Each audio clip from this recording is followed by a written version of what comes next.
So tell us about the book, Alexis, that the movie's based on. Well, the movie is based on a 2006 Pulitzer Prize-winning novel by Cormac McCarthy, and it's about a father and son's journey through a cannibalism-ruled wasteland, and it is ash-ridden. So it's very bleak and stark as the environment. Even the location is ambiguous because it mentions few clues to where it is set, but mostly we assume it's set in the United States. Matthew, maybe you should talk about your character? Matthew? Oh, I'm sorry. The man is the boy's father, and both the man and the boy go unnamed throughout the novel.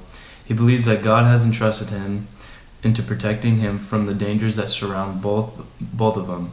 He is willing to protect his son by killing him rather than having the bad guys kill him.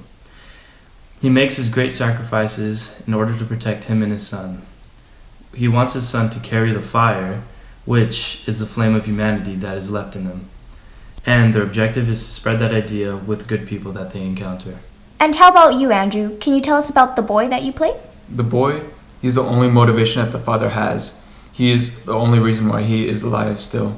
And he's a child, he's very passionate about things. Like if they encounter someone on the road, he's very passionate about them, and so he wants to help them in whatever way they can. But the father does not want to help him because he doesn't have that type of respect that he has for other people. And Alexis, are there any other characters in this book? Yes, there are. But I'm the star in it.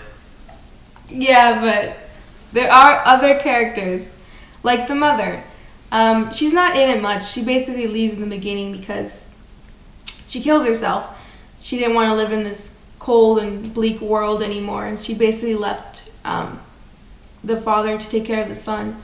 So, yeah. She's basically used to represent the temptation of death towards the father because he's left in this world to take care of his son by himself. But other than that, it's just the father and the son. Thank you for your time. And so, Alexis, you were telling us that some crazy things happened throughout the movie, bloopers that you wanted to show us for this interview? Oh, yes. A lot of really bad behind-the-scenes stuff went down. Interesting. Are we done with this interview already? Gosh, I'm sick of Matt, this. have a tissue. No! Matt, we're in the middle of an interview. What a... We'll bring in Matt's assistant. What does he need? Oh, nothing. He stormed off set. Just sit down and finish the interview. Water thing? No, just sit. Oh. What do you need me for? Well, Yeah, I read the book. Yeah, why did you read the book? Well, the themes really got me into it. The two themes are morality and good versus evil. Since it's set in a world that has abandoned all hope and goodness, death seems to always be a constant threat between the father and the son. And in order to combat that, they have to make decisions that don't always seem so moral. And so constantly the reader is probed to think about, are their actions and are their decisions good or not? So that sets in morality. It's very interesting. And then connecting to morality is good versus evil. You know, all these decisions that the father and son are making, other people are making in order to survive. You're thinking whether or not anyone is good or is anyone evil in the book. Yeah. Especially since there are a lot of cannibals around them in the novel. They have to, resist the urge to, either starve or resort to that inhumanity, and it comes along in the novel. It's very intense. I wanted to do a movie that wasn't so accepted by society in a way, because, this movie reflects themes of morality in individuals, and these individuals are used to represent humanity itself, and humanity is flawed, and it's a deep exploration of the morality of a father and son after the apocalypse, and death is a forefront rather than the background in this movie, and it doesn't shy away from the subject of death like most other movies do. So, yeah. And morality in literature is used to promote humanity and justice through its character. Andrew, what are you doing? My interview. Anyways, this contributes to the novel's theme of good versus evil, which the characters face on a daily basis. The bleak, stark backdrop of the road and its environment that the characters are going through. They're challenged with right and wrong and as the story progresses, the father's morality deteriorates. And we could see it when he's next to his son, who's so much younger than him. And, you know, he still has that childish naivety, you could say. Can we get this scene going, please? Yeah, come on. Okay, action. Are we gonna die? Sometime. Not now. And we're still heading south? Yes. So we'll be warm? Yes. Okay. Okay, what? Just... okay. Wait, they're doing it all wrong. What are you doing on my set? Cut! They're not saying okay right. They're just saying it deadpan. They need more meaning in okay. Are you the director? Get out of my set! The deconstructive perspective is that okay really shows what the perspective means. Basically, what the deconstructive perspective means is that it shows that text always doesn't mean what it actually means. So in this case, okay doesn't just mean okay. It actually is way deeper. It's trying to show that it suggests that okay has a meaningful connotation. For instance, McCarthy may want to emphasize the simplistic communication between the father and the son, as well as an aura of detached sentiment between the two. So when Matt and Andrew were just saying okay like that, it wasn't portraying the book the way it should have been. But Alexis will never understand. I gotta get Matt his Fiji water. Chop chop! I'm not gonna let Matt do it anymore. I know, I'm sorry. The studio wanted him as their lead, and my hands are tied here. Matt, what are you doing? That's my bra. What? What? That's an important part of the story. Oh, I'm sorry. Oh Yeah, my you god. Sure you broke are. That's the only problem we had because we had the whole budget starring you on it. Oh my god. My f***ing bad. Your whole budget. We have one Coca-Cola can. Are you f***ing kidding the me? Down. Everything's just been hectic on set, to say the least. Matt is constantly walking out of set. I had to carry his around with me at all times. Andrew is doing whatever he wants. Like he's living in the wilderness. Matt destroyed our own Coca-Cola can. That is essential to the story. I mean, it signifies their past home and safety that they don't have anymore in this world. And Matt just kicked it. Whoa. What is this, paparazzi or something? Get out of here. Matt, tell us more about the movie. Well, if you really want to know. Assistant. Coming, sorry. Here you go. The realities of the father and son lives in this new world take a large psychological. I can't even read. What is this? I'm sorry. Let me pull up my phone. I can help you. He lives only for the protection of his son in this cruel world and regards his moral duty as a father as his only reason to live.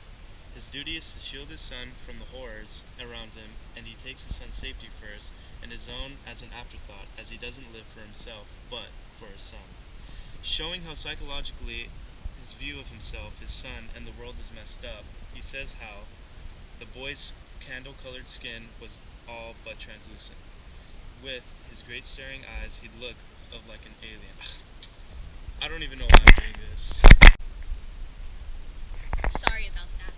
The quote that Matt was just saying is vital because it shows that, through the psychological perspective, it shows that, yes, the father does care about his son so much, as proven by his strong description of him. And the decisions he makes are good and moral. However, as the quote said, a key word being alien, he doesn't know his son that much. It's almost foreign to him, and so psychologically he's detached from his son sentimentally. And so his heart may be in the right place, but as far as sentiments go, he's far from his son, their relationship. Andrew, wake up. We need you on set right now. Fine, you need to be in the set in 5. Here's your script. So, Andrew, I know you at least read the book. Can you tell us how you approached reading the book? I guess I kind of read it, but through the sociological perspective, it analyzes the impact that the society has on the individual. And so the society in this book is the people that are surrounding them, such as the cannibals and the other people that they encounter. And then the individuals are the father and the son. The impact that the society has on the individuals is that the individuals fear them because they're surrounded by cannibalism. What's wrong? Nothing. We were supposed to shoot a scene with the father getting the gun out of his pocket, but Matt threw the gun in the trash by accident yesterday, so don't cut it. Anyways, it's a crucial element to the movie, you know. In the book, we always see the father, you know, reaching for his gun or knowing that it's in his like pocket kind, you know. And it's crucial to understand the father's, you know, moral compass, because the gun is essentially used to represent the death or last resort if this father and son were ever to be in any danger they couldn't get out of. Anyways, but it's gone now. Why are you so sad? I was just thinking about the road. What road? The literal road in the novel. It isn't only used by McCarthy as a furthering the plot device, you know. It actually shows the father and son's journey as they go along. And not only that, it represents their need to move on from their mindset of like danger, even a mindset that will endanger them. When there's an example in the book when the two find a bunker and they're safe, but the father says how they need to go back on the road because that idea that they are safe will ultimately endanger them in the end. So they have to continuously go back and go on the road, and it's a reoccurring motif that you could find in the novel. Hey, can you guys explain more about the book? Some interesting aspects of it? Yeah, sure. There's many literary devices throughout the book. One of the important and significant literary devices are syntax. Sentences are purposely drawn out with the use of the word "and" in order to reflect on the father's and son's need to keep moving forward on the road.